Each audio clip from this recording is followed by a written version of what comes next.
शानदार मुंबरा के जानदार लोगों,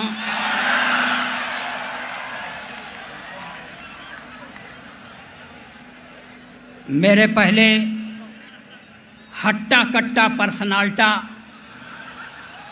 कन्हैया कुमार जी पढ़ कर गए। मैं गई गुजरी पर्सनालिटी से आपके सामने खड़ा हूं। आप अच्छा सुन लेते हैं इसलिए हम अच्छा कह लेते हैं। आप हमसे बड़े हैं इसीलिए हम आपके सामने खड़े हैं।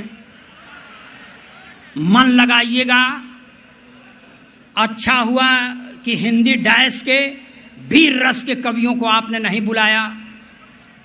भाई शमीम खान साहब और उनकी पूरी टीम को, और मैं तो कहता हूं कि नाज़िम मुशायरा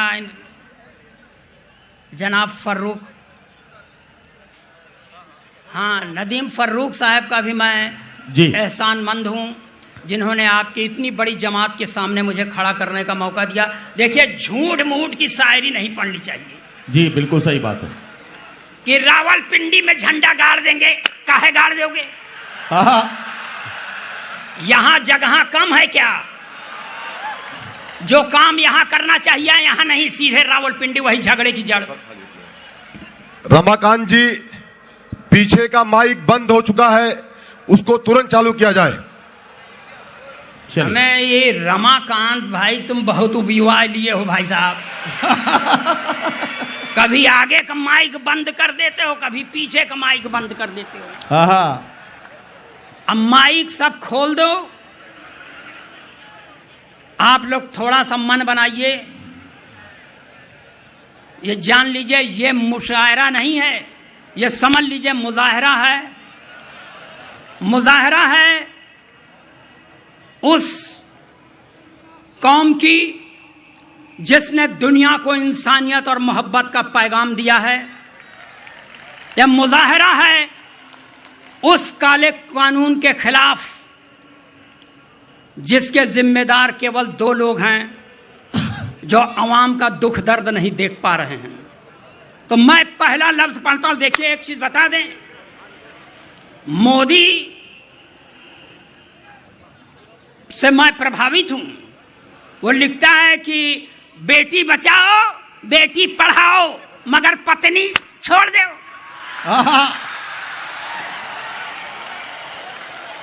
तीन तलाक पर कानून बनाने वाले एक तो नहीं रख पाए।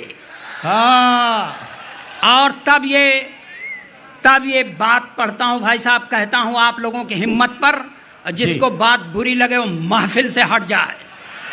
ये बात, ये देखिए, ये सच्चाई की चाशनी में डूबा हुआ है। कि जो हैं पढ़े लिखे वो सब हैं संतरी बने। जो हैं पढ़े लिखे वो सब हैं संतरी बने। अपराधी माफिया हैं जो वो मंतरी बने। अपराधी माफिया हैं जो वो मंतरी बने। जो हैं पढ़े लिखे वो सब हैं संतरी बने। जिसने विवाह करके अपनी पत्नी छोड़ दी, जिसने विवाह करके अपनी पत्नी छोड़ दी, वो अपने देश में प्रधानमंत्री। भाई द्विवेदी जी, क्या कहना है। वाह वाह वाह वाह।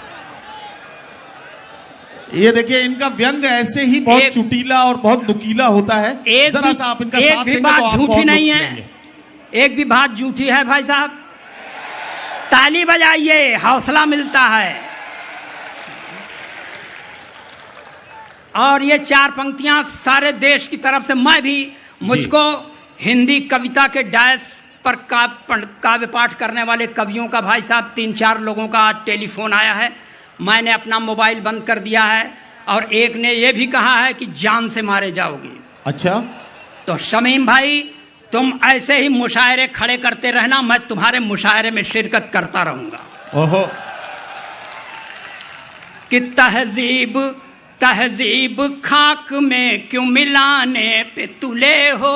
वाह। हुक्मरान के खिलाफ कि तहजीब खाक में क्यों मिलाने पे तुले हो, कैसा है देश कैसा बनाने पे तुले हो, कैसा है देश कैसा बनाने पे तुले हो, तहजीब खाक में क्यों मिलाने पे तुले हो, कानून है काला इसे वापस न लिया तो, कानून है काला इसे वापस न लिया तो तय है कि तुम देश से जाने पे तुले हो। वाह वाह वाह वाह वाह वाह वाह वाह वाह वाह। ये ऐसे आप मजा लेते रहिए, मैं कोई जरूरी नहीं कि हर काम माने एनपीआर के खिलाफ पढ़ूं। बस अच्छा, एक इन्होंने कहा 2 मुक्तक और, मैं एक ही मुक्तक पढ़ता हूं बस।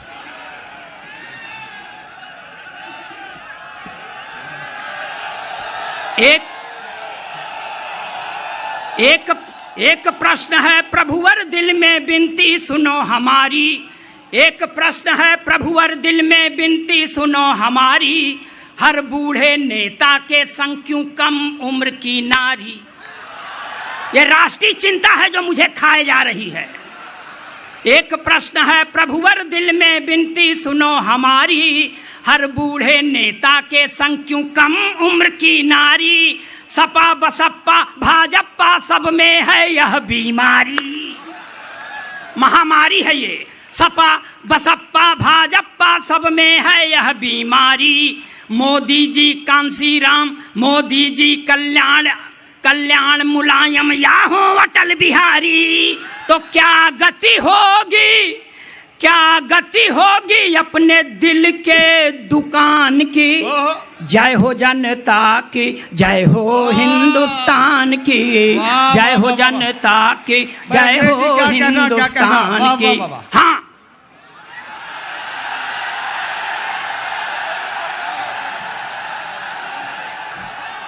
साथियों, नहीं देखिए, ये मजबूरी तो आप भी समझ रहे हैं, आप जिन्हें सुनना चाहते हैं, बिल्कुल बिल्कुल, असल में बहुत सारे लोग हैं जिन्हें हमें सुनना भी है और जिनका कलाम भी आप सुना।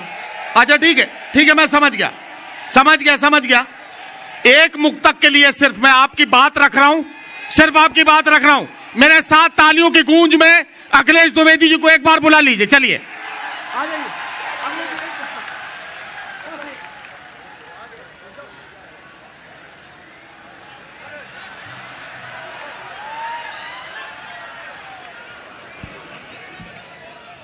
ये देश है साहब। अच्छा, और जब तक अखिलेश जी यहाँ हैं, वो ड्रोन वाले जहाँ भी हैं, वो ड्रोन को इधर न भेजें, पतले दुबले। अरे भाई, ड्रोन ना भेजना भाई, वैसे जान सांसत में है भाई। देखिए ये देश है, यहाँ समय समय पर अवतार होते रहते हैं। द्विवेदी जी, मैं माफी के साथ आपको रोक रहा हूँ। हमारे बीच में एक ऐसी शख्सियत यहाँ आई है कि अगर उनका इस्तकबाल इसी वक्त नहीं किया गया तो ये बात जो है वो बहुत ही मेरे लिए मुनासिब नहीं होगी। इसलिए मैं बताने जा रहा हूं कि इस बीच हमारे बीच एक शख्सियत ऐसी आई है कि जनाब अब्दुल रहमान साहब, एक ऐसे आईएएस ऑफिसर जिन्होंने सीएए, एनआरसी और एनपीआर में लोगों के साथ होने वाली नाइंसाफी के खिलाफ अपने ओहदे से इस्तीफा देकर अपनी जिंदा ज़मीरी का सबूत दिया। आईएएस महाराष्ट्र कैडर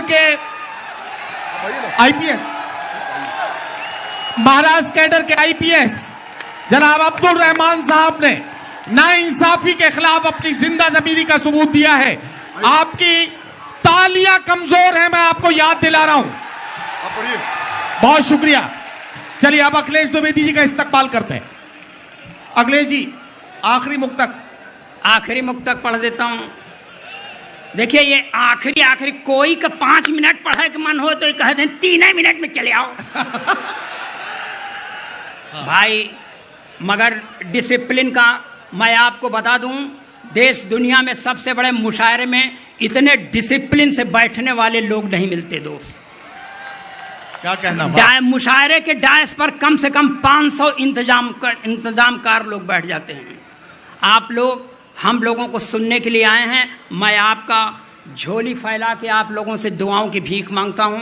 अब अपने प्रदेश से एक बात कहता हूं, वहां एक चच्चा थे भूतपूर्व सरकार में। अच्छा।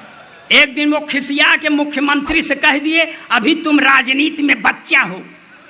इतना सुनते बच्चवा अकड़ के खड़ा हो गया। भाई साहब, चच्चा को हारी मानना पड़ा। 4 पंक्तियां ये भी बर्दाश्त कर ले। जी जी जी, सुनाइए। कि जो था खराब सबसे वो अच्छा निकल गया, जो था खराब सबसे वो अच्छा निकल गया, झूठों के घर में देखिए सच्चा निकल गया, झूठों के घर में देखिए सच्चा निकल गया, जो था खराब सबसे वो अच्छा निकल गया। चच्चा ने राजनीति में बच्चा जिसे समझा, क्या कहना? चच्चा ने राजनीति में बच्चा जिसे समझा, बच्चा वही चच्चा कभी चच्चा निकल गया। बहुत शुक्रिया।